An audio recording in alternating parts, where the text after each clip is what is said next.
The African National Congress, once celebrated as a unified liberation movement, is now wrestling with a storm brewing from within. What began as quiet disagreements behind closed doors has exploded into a full-scale internal power struggle, leaving senior leaders anxious, alliances shaky, and the entire party standing on unstable ground. As factions tighten their grip and loyalties shift overnight, insiders say the ANC has never been this deeply divided since the dawn of democracy, and the battle lines are becoming clearer by the day. According to party insiders, the tension did not erupt overnight. For months, different camps within the ANC have been positioning themselves for dominance ahead of key policy conferences and leadership battles. What used to be subtle strategic maneuvering has now turned into open defiance, stunning party veterans and frustrating the rank and file. Those once united under the same flag are now fighting to control the narrative, influence key decision-making structures, and secure future political survival.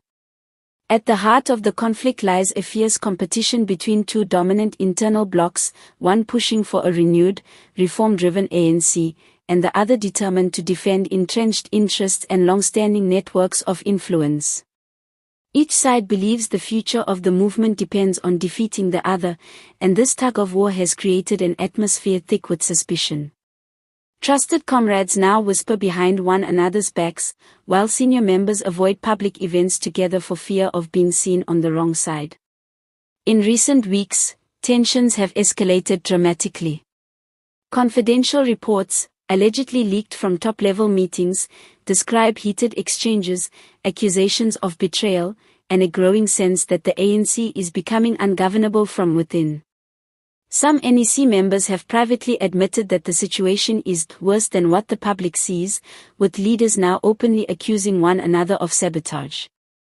The fear of political isolation has become so intense that some long-standing figures are quietly forging new alliances, even with former opponents, just to secure their positions.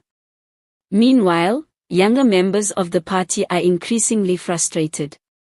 Many say they entered the ANC with hopes of contributing to real transformation, only to find themselves trapped in factional crossfire. Instead of focusing on governance, service delivery, and rebuilding public trust, the party's energy appears consumed by internal battles. The growing divide is now spilling into provincial structures, where regional leaders are choosing sides, deepening rifts that could destabilize upcoming elections. The situation has grown so volatile that analysts warn of potential defections or sudden purges as leadership battles intensify. Some figures are reportedly gathering evidence against rivals, preparing for what could become a political showdown that shakes the ANC to its core. Others are taking their fight public, using speeches, interviews, and social media to push their narrative, a clear sign that factional warfare has moved beyond closed-door discussions.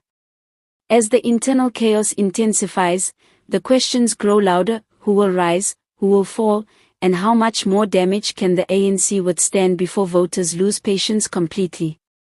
Some party elders are calling for an emergency intervention to stop the bleeding, but even they admit that mediation might come too late. With trust eroding and factions entrenching themselves further, the ANC finds itself at a crossroads: either it confronts the deep divisions threatening to tear it apart, or it risks the collapse of unity not seen in decades. One thing is certain: the struggle is no longer hidden. It is unfolding in broad daylight, and every South African is watching closely. As the factions continue plotting and counterplotting, the looming question remains: who's next?